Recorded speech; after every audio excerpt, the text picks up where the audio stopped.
Hello, BookTube. Well, it's Tuesday, and among other things, that means Tag Tuesday. When we all drop what we're doing and try to catch up on our tags. Pretty easy for me to catch up on tags because I'm an outcast, a leper, a pariah on BookTube. Nobody tags me. And I wasn't tagged in the tag I'm doing today, but it was so much fun that I have to do it. And not only that, but promulgate it to try and get as many of you to do it as is appropriate.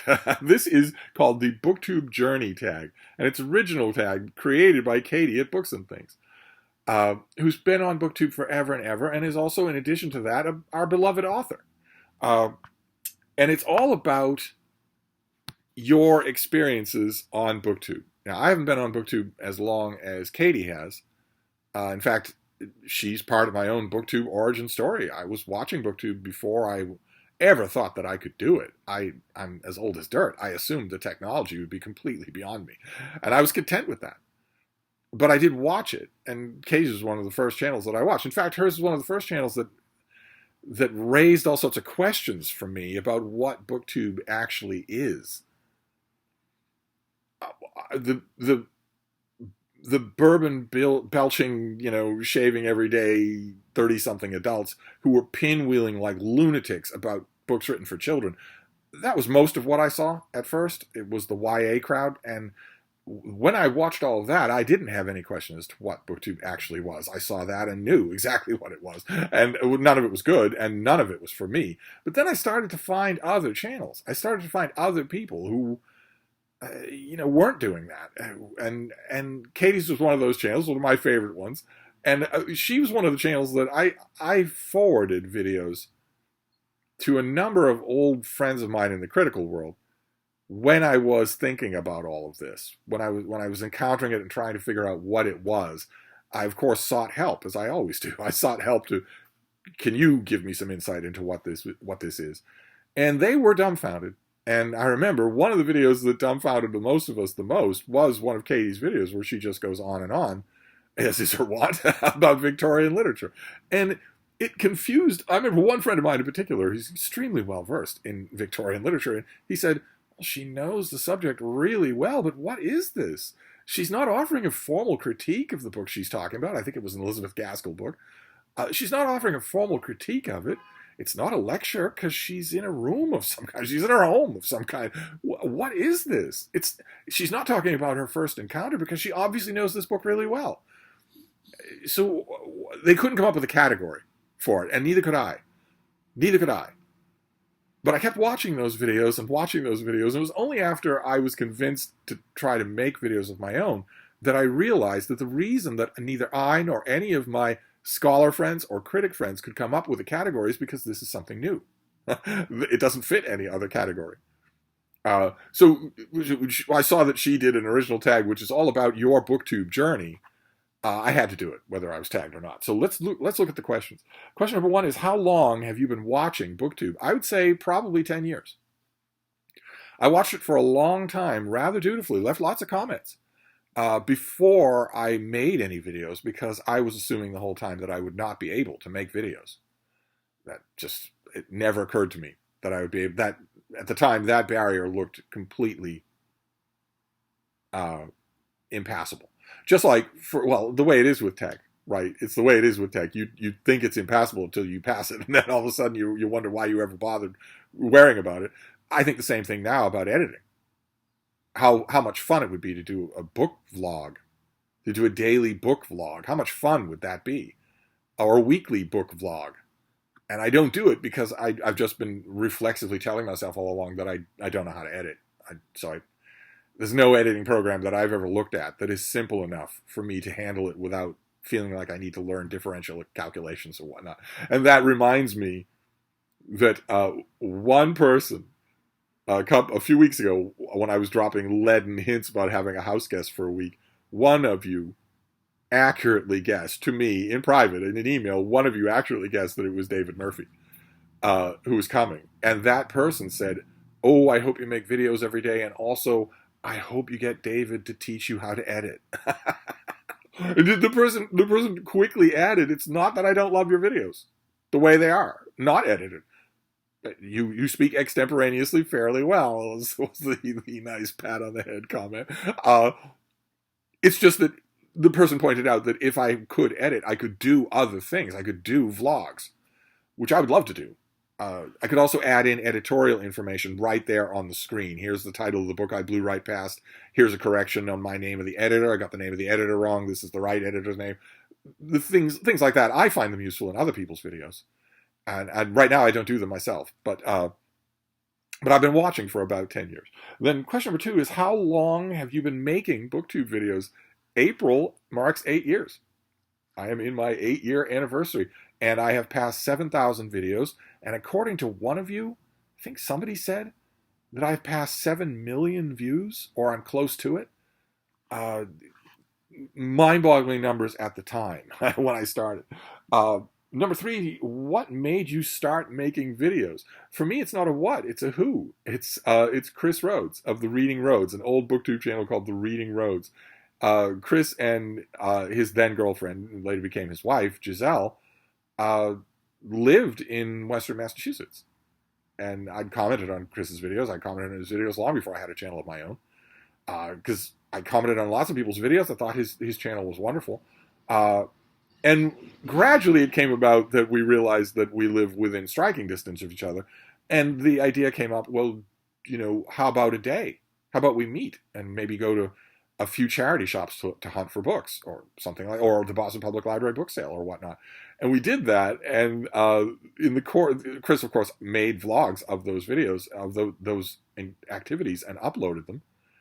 And it was actually in a vlog that he made of one of our trips to the Boston Public Library book sale that I said the words "Hello BookTube" for the first time. Not on my own channel, but in the Boston Public Library on his channel. And at one point, he and Giselle said in the video that I should make a channel of my own, and I think they even titled the video, "Make a BookTube channel, Steve," or something like that. And a whole bunch of people agreed. A whole bunch of people in the comments section agreed.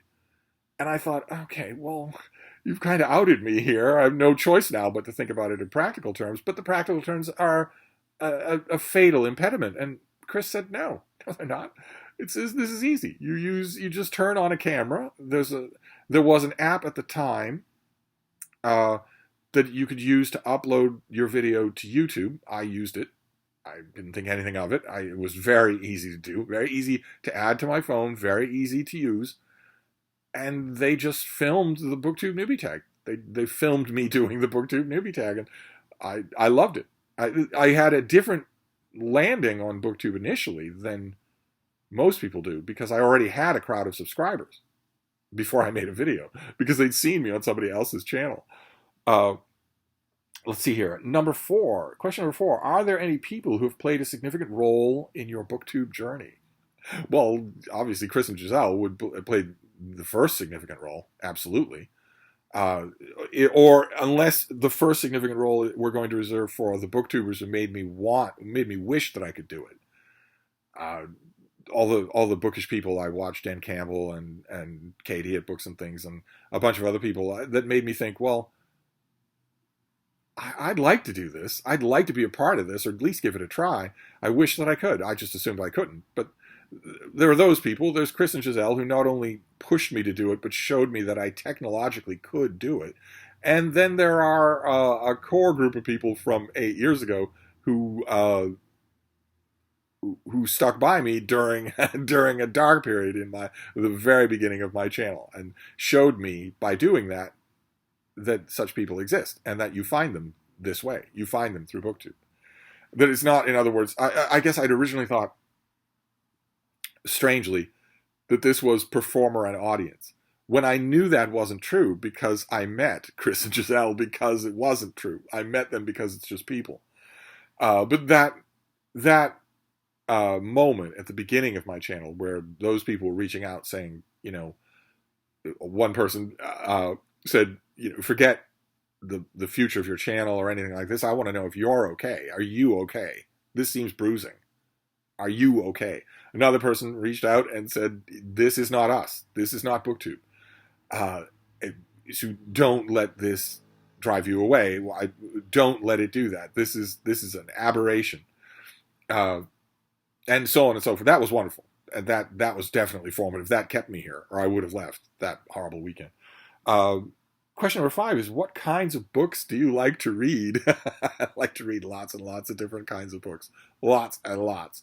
My rundown for the end of the year is general nonfiction, contemporary literary fiction, historical fiction, science fiction, mystery, thriller, romance,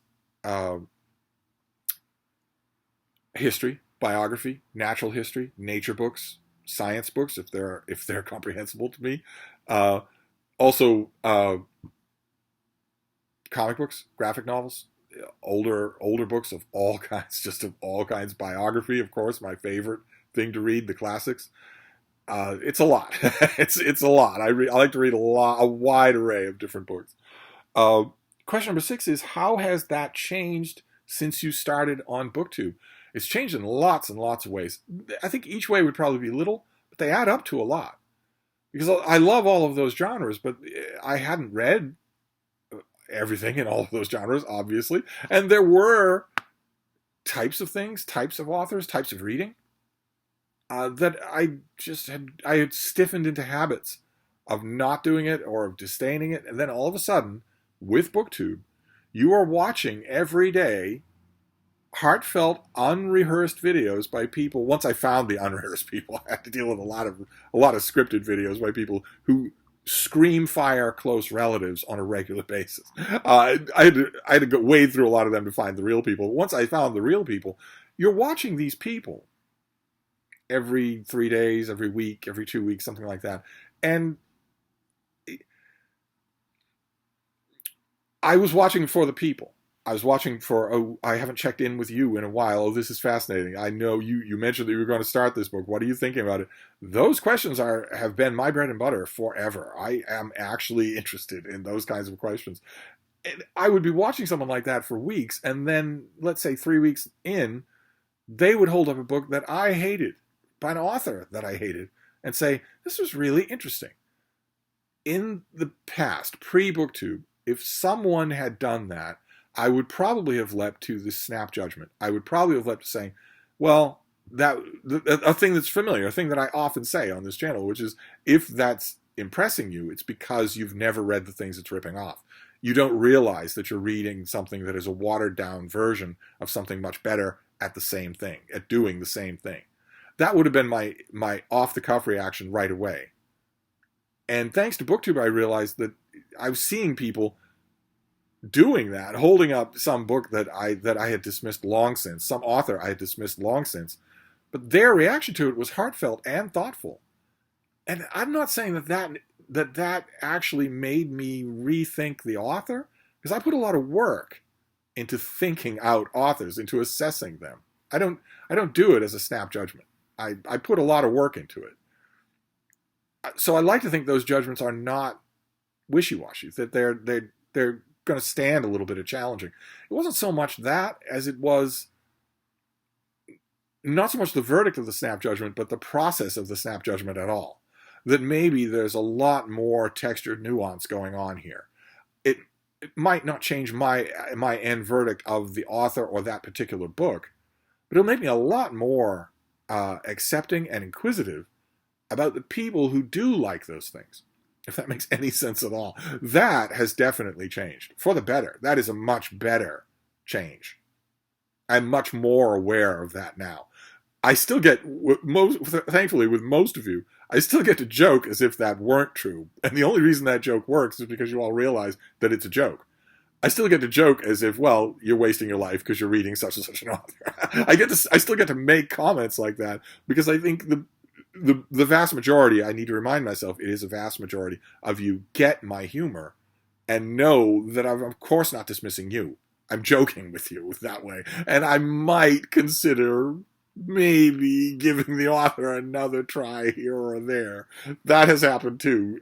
That process has been wonderful. Absolutely wonderful. It's added dimensions to my reading that simply did not exist before. I don't know what could have done it. I know that teaching didn't do that. Not quite. And I don't think I could ever have been part of like a book club, an in-person book club through the Boston Public Library or something that would have done anything like this. There's nothing like this. I don't know that I'm describing it right, but that certainly did it. That certainly changed it. It textured my reaction to my own certainties, which is terrific.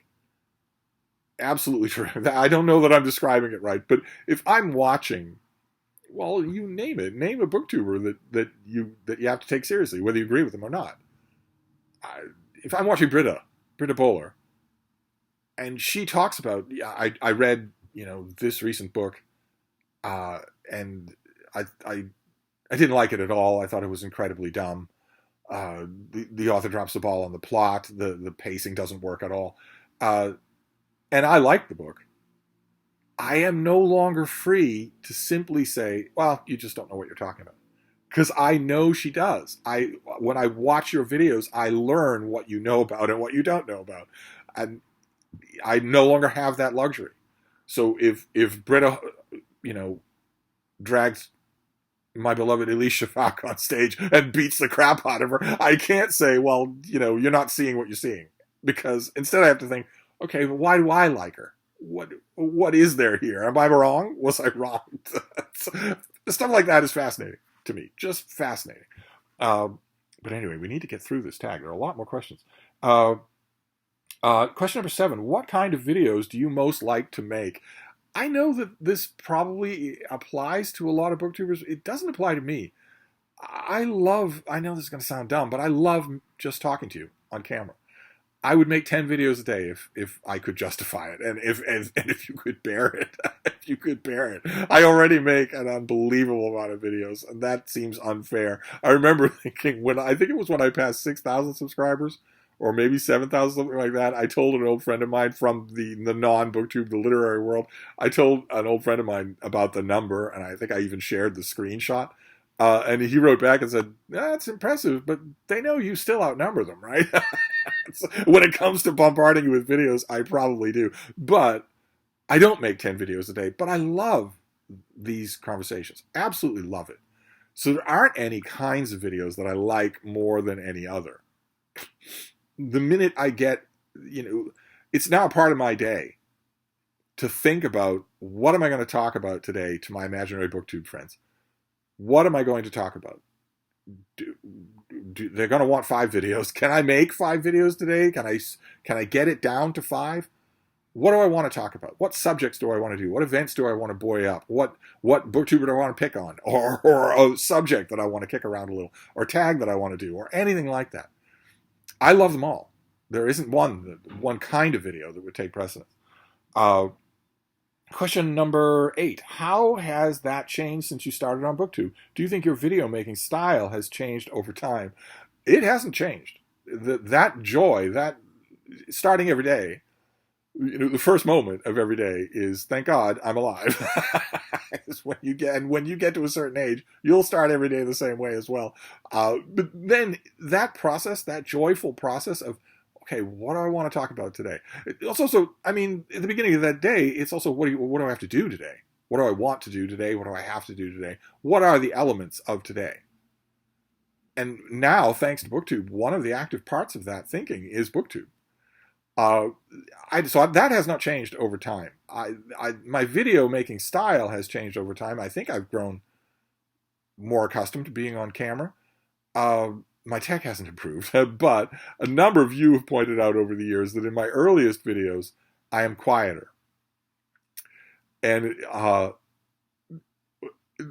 I watched and I saw it, and I knew for sure that it wasn't the reason that a lot of people were putting forward, which was that I was initially shy. I don't do shy, so I knew that it wasn't that.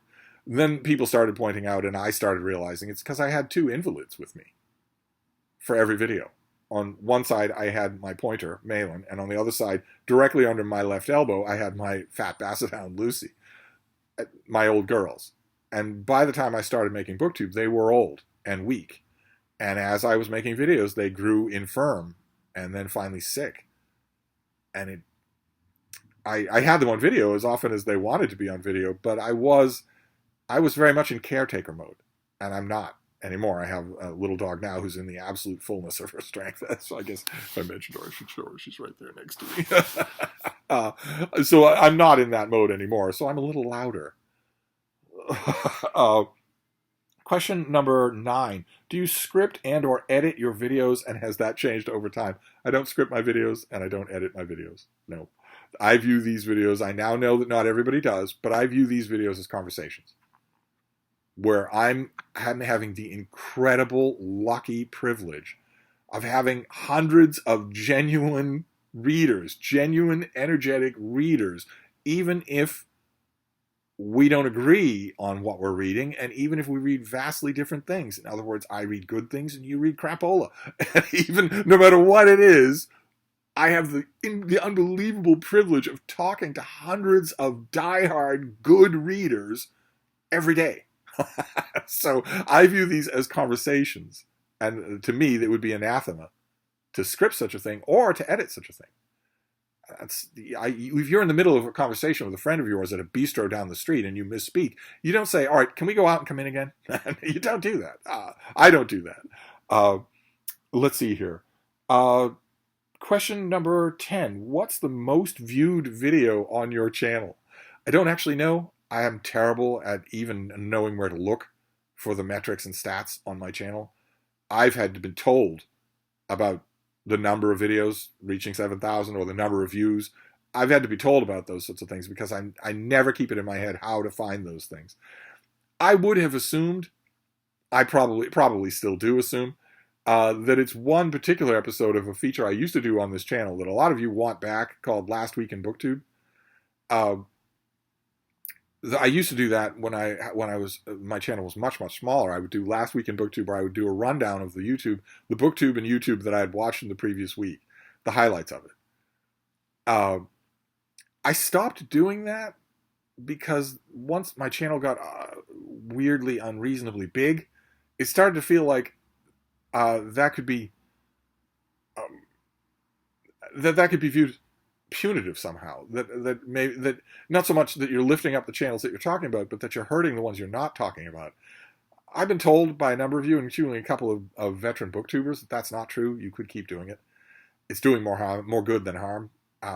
But during one episode of Last Week in BookTube, I made a stupid. Actually, not in the video. In the video, I made comments that were completely true, but probably a little uncomfortable about fake readers. In the comments on that video, because I always try to write, I always try to respond to comments on my videos. I made a dumb response to someone's comment, a dumb, unthinking response to someone's comment, and someone saw it. An enemy of that doesn't know me from Adam, but decided they don't like me, found that, prized it out of context, and fed it up the chain to a much bigger booktuber who tried as hard as she could to get me so-called canceled. Hashtag and everything. Tried as hard as she could.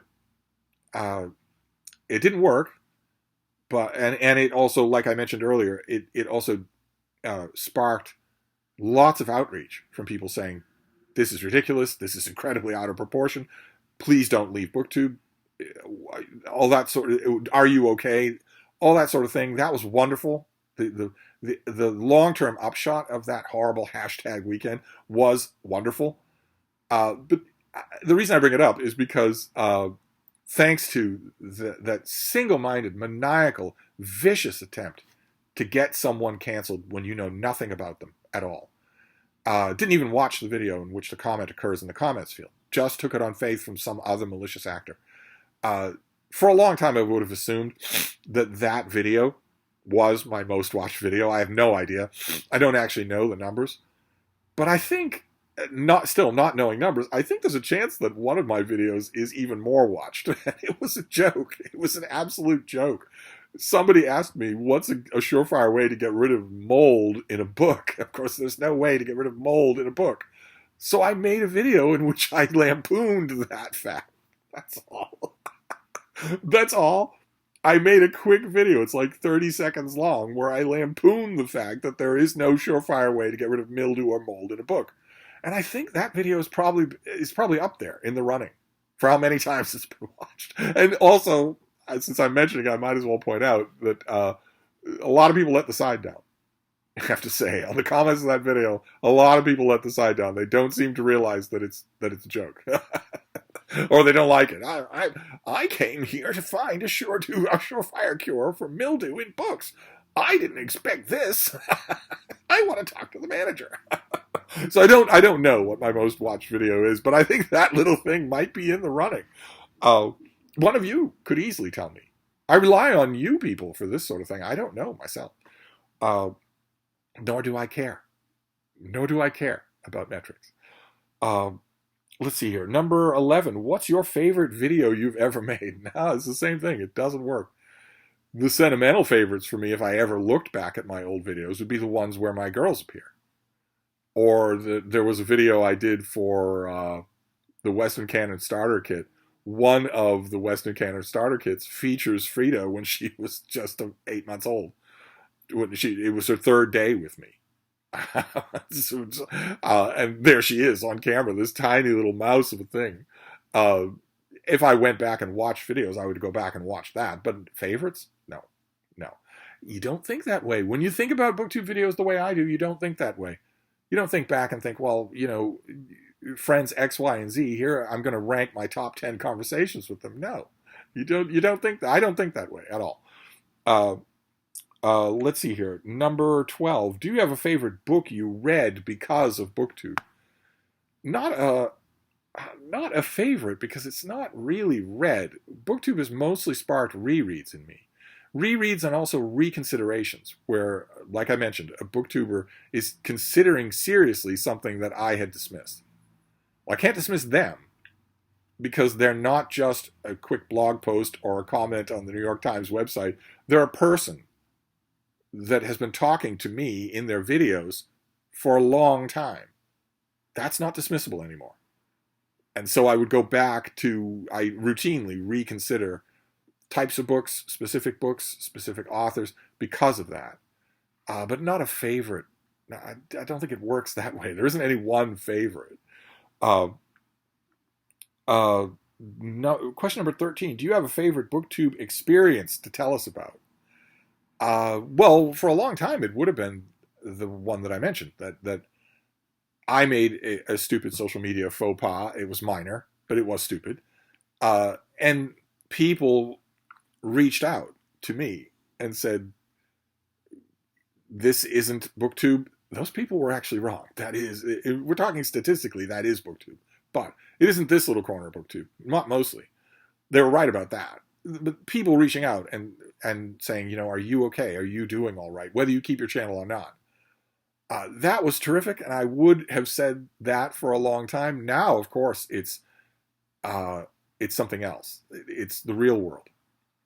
BookTube has given me real things that I don't mean to say real. I shouldn't say real, because online is real as well. But people come to visit now. I have friends now that aren't online friends. They aren't names and comments field. They're people now. I mean, email contact, long-term, years-long email correspondence with people, with families.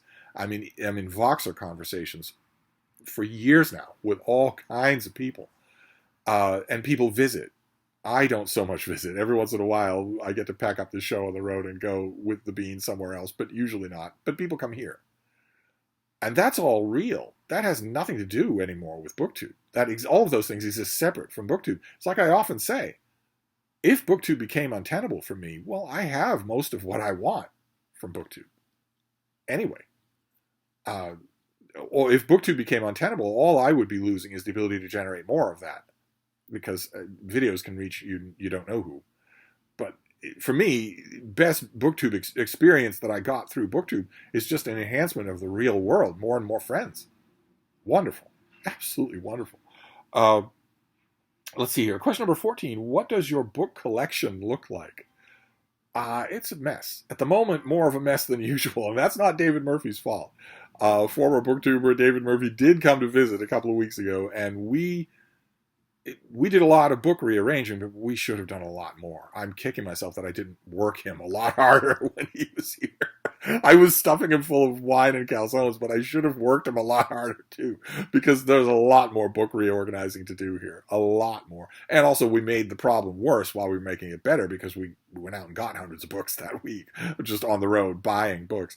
But right now, oh my God, if I could turn this camera around, there are stacks of books on the floor, which is sign of defeat number one. There are stacks of books edgewise on open shelves, like I was moving. Looks like I'm moving. All that has to change. All of it does. And I know roughly what I want to do, but I think that the key linchpin for making the book collection look better than it does now is yet another sale. I need to get rid of another 1,000 books. I just did. I think I need to do it again. And then maybe I will be thin enough to start exercising as it were. But right now, my personal book collection is a mess. And I'm sure that the librarians out there would say that my ebook collection is also a mess. Because I am one of those weird people who does not have book collections or shelves. I have never organized my ebooks. I haven't done it in Barnes & Noble's Reader app. I haven't done it in the Kindle app. And I haven't done it on Read Era, another reading app that I really like. They all offer ways for you to organize your ebook collection. And I've never done it. If I want to find something, I'm just scrolling to find it, or I'm using the search bar to try and remember what it's listed under. So I don't organize that either. And all that has to change. In 2024, all of that has to change. This book collection, the physical print and paper books have to come under complete control, and the ebook collections have to be under complete control. All the duplicates weeded out, and all of the stuff that's there easily available in collections. I haven't done it, that's all. Question number 15 is, what advice would you give to new people starting a BookTube channel? My long-standing advice along these lines has always been, give it a try. If you don't end up liking it, you can delete your channel, you can stop making videos, give it a try. First, that is the number one piece of advice, is give it a try. And just lately, I want to add to that by saying, give it a try despite what you've heard, because so many booktubers have found it very fashionable to make videos saying what a living, breathing hell BookTube is, how utterly awful it is, how you'll ruin your whole life, you'll never have your life back, kid, you'll be blighting future generations of your family tree. I don't understand where those videos come from, unless it's just that social media gives some people a hunger for drama. None of those videos are true. I wish I could get in front of the people who are watching them at random with a little warning up top with my face in the corner saying, keep in mind, nothing in this video is true. I can't reach all those people, but I want to say, not only give it a try, but ignore the videos you see from people saying, oh, this is a grind, I'm getting burnt out, I spent $1,000 on new equipment, and I don't see that money ever coming back. No one told you to do any of that. You didn't have to do any of that to start a channel or to see it grow. Not at all. No, you want to make videos because you want to, not because you want to become a success. And if you make videos because you want to, talking about books, well, then I presume you want to be part of the community. If you want to be part of the community, then do people's tags and let them know that you're doing it. Tag other people and let them know that you tagged them. Leave comments on other videos and tell people. You know, I made a video about this myself today. Don't ever leave a link to your own channel in a comments field. That's kind of pushy. But feel free to mention it to people. Mention that you have a BookTube channel. Word gets out. There are plenty of people who started BookTube in 2024 who can already attest to the fact that word gets out. This is a very welcoming community on the whole. People will want to find you. They will want to include you in their reindeer games. If you make yourself known, that will happen. So if you're thinking about starting a BookTube channel, definitely do it. Give it a try. Nothing lost at all. You already have a camera. Whether it's just the webcam on your laptop, or whether you have a cell phone, which of course you do, or a tablet that you could prop up against a bunch of books, you already have a camera. And you already have an internet connection, or you wouldn't know about BookTube. Which means all you have to do is pick a background. There shouldn't be fly-blown garbage in the background. There shouldn't be anything so unbelievably distracting that it's all anyone who watches your video is going to notice or think about. They're literally not going to hear you They're not going to hear the words out of your mouth. So no ominous black open doorway directly behind you with maybe a hand coming through it. No weird person standing in the corner just not looking at anything. Pick a background. Sit in front of your bookcase. So simple as that. Sit in front of your bookcase, position the camera, talk, and upload it. It's as simple as that. If you don't like the result, if you don't like the process, well, then you don't have to keep doing it. But I think you will. So my advice would be do it. Give it a try, definitely. And then prompt number 16 is to tag people. And here I don't have a list of specific people. Instead, I want to tag everybody who's watching this video who's been making BookTube videos for longer than a year. You got to have a journey to talk about. Right? So it's not mean to be exclusive, but you got to have a journey to talk about. There are a few channels I know that are reaching 7 or 8 years old in 2024. If you have a BookTube channel and you've been making videos longer than a year, feel free to do this tag because this is great. This is something we all need to do. We all need to take stock and look back at how we got to where we are now. How did we end up deserving Joe Spivey? Anyway, feel free to do that. You new people, you people who have brand new channels, nobody wants to hear it. Wait until you've had a journey before you talk about it. Don't go all 21st century on us. Wait until you've had a journey before you get to talk about it. But you older channels, definitely do this. Definitely. But anyway, that is the BookTube Journey Tag. Wonderful, wonderful thing. You are tagged if you fit my ironclad parameters. But I'm going to wrap this up for now. And I'll be back. Thank you, BookTube.